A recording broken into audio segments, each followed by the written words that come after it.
ஹிட்லருக்கே தண்ணீர் காட்டி தப்பித்தவர், ஒரே இரவில் இங்கிலாந்தையே ஓடவிட்டவர், கான்ஸ்பிரசி தியரிகளின் பிரதான கதாபாத்திரமாக இருப்பவர், அமெரிக்காவில் இருந்து கொண்டு இந்திய நாடாளுமன்றத்தை அதிரவிடுபவர், அவர்தான் ஜார்ஜ் சோரோஸ். आदरणीय सभापति महोदय, ये राष्ट्रीय और अंतर्राष्ट्रीय मीडिया में रिपोर्ट आया है कि कांग्रेस के सीनियर लीडर का जॉर्ज सोरोस से संबंध है.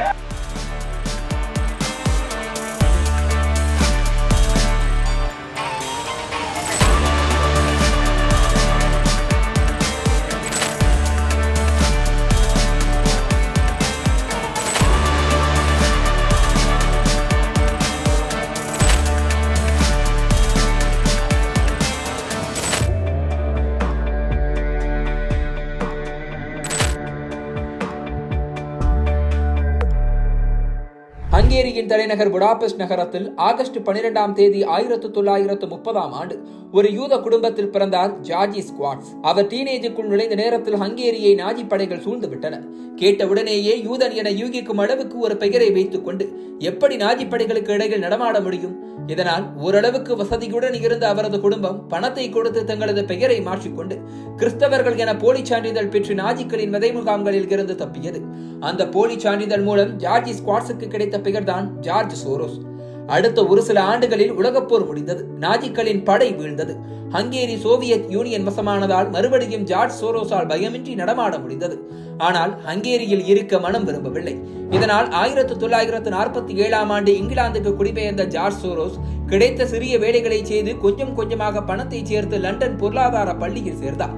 பிலாசபியில் இளங்கலை பட்டம், முதுகலை பட்டம் என முடித்தவர் லண்டன் பல்கலைக்கழகத்தில் அதே துறையில் PhD பட்டம் வாங்கினார். ஆனால் வேலையில்லா பட்டதாரியாக லண்டன் வீதிகளில் அலைந்து திரியும் நிலையில்தான் வாழ்க்கை இருந்தது. லண்டனில் இருந்த நிறுவனங்களின் கதவுகளை எல்லாம் தட்டி முடித்து ஓய்ந்து அமர்ந்த நேரத்தில் சிங்கர் ஃப்ரைட்லேண்டர் நிறுவனத்தில் கிளர்க்காக முதல் வேலை கிடைத்தது. அதுவும் அந்த நிறுவனத்தில் உயர் பொறுப்பில் இருந்தவரும் ஹங்கேரியன் என்பதால் கருணை அடிப்படையில் கிடைத்த வேலை அது. அந்த கருணையை தனக்கு சாதகமாக பயன்படுத்திக் கொண்ட ஜார்ஜ் சோரோஸ் கிளர்க்கில் இருந்த சொத்துக்களை வாங்கி விற்கும் ஆர்பிட்ராஜாக உயர்ந்தார்.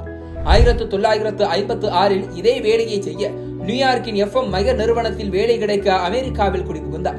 வேலையில் செட்டில் ஆனதும் 1963ஆம் ஆண்டில் அன்ஹோல் அண்ட் எஸ் பிளேக் ரோடர் என்கிற நிறுவனத்தில் துணைத் தலைவர் பதவியுடன் வேலை கிடைத்தது. 3 ஆண்டுகள் அங்கு வேலை செய்தவருக்கு 1966ஆம் ஆண்டு நிறுவனமே $1,00,000 நிதியுதவி கொடுத்தது. அதில் நல்ல லாபத்தை காட்டினார் ஜார்ஜ் சோரோஸ். இதனால் ஒரு குறிப்பிட்ட சிறிய முதலீட்டு தொகையை கையாளும் பொறுப்பு அவருக்கு வழங்கப்பட்டது. அதுதான் ஃபர்ஸ்ட் ஈகிள் ஃபண்ட்.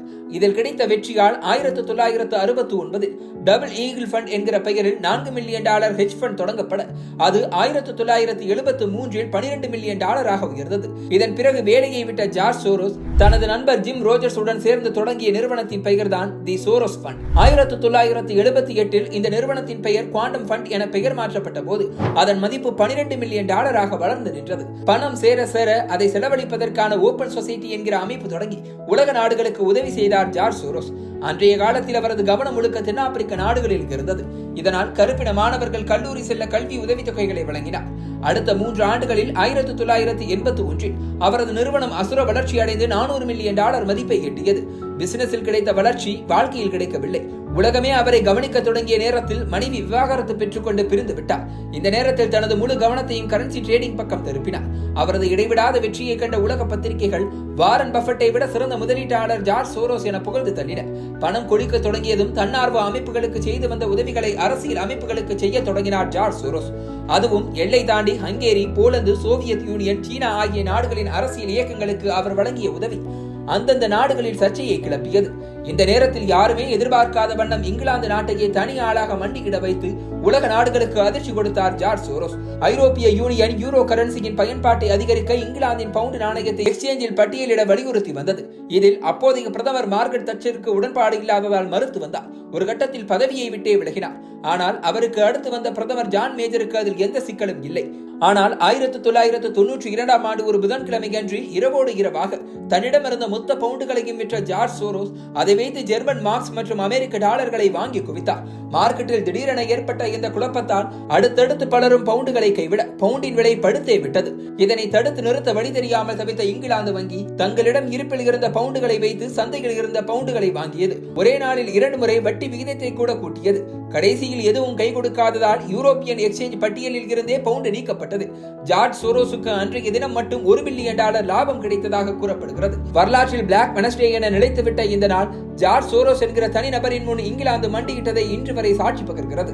இந்த சம்பவத்திற்கு பிறகு மலேசியா, ஜப்பான் என மற்ற ஆசிய நாடுகளின் கரன்சி பக்கமும் கவனத்தை திருப்பினார் ஜார்ஜ் சோரோஸ்.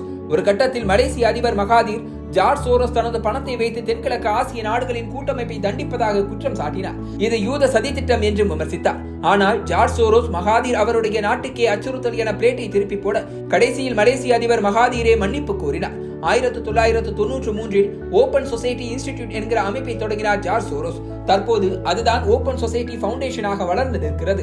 சோவியத் யூனியன் உடைந்த பிறகு அந்த நாடுகளில் கேபிட்டலிசத்தை ஊக்குவிக்க இந்த அமைப்பின் மூலம் பணத்தை வாரி இறைத்தார் ஜார்ஜ் சோரோஸ்.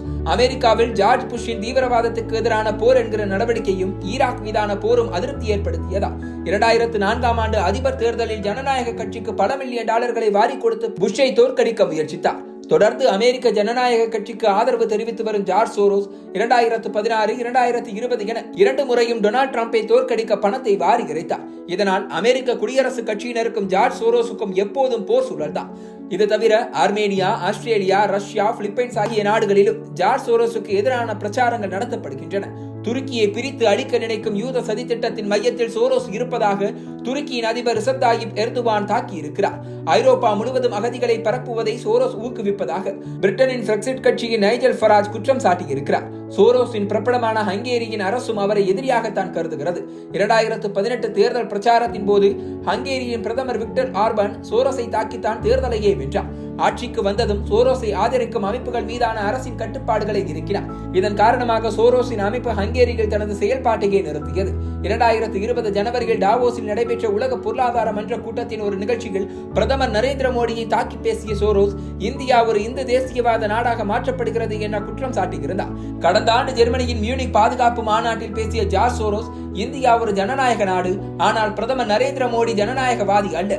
இந்திய முஸ்லிம்களுக்கு எதிரான வன்முறைதான் மோடி பெரிய தலைவராக வேகமாக வளர்ந்ததற்கு முக்கிய காரணம் என்று விமர்சித்தார். இப்படி பாஜக மற்றும் பிரதமர் மோடிக்கு எதிராக களமாடும் ஜார்ஜ் சோரோஸுக்கும் சோனியா மற்றும் ராகுலுக்கும் இடையில் தொடர்பு இருப்பதாக தற்போது இந்திய நாடாளுமன்றத்தில் புயலை கிளப்பியிருக்கிறது பாரதிய ஜனதா கட்சி.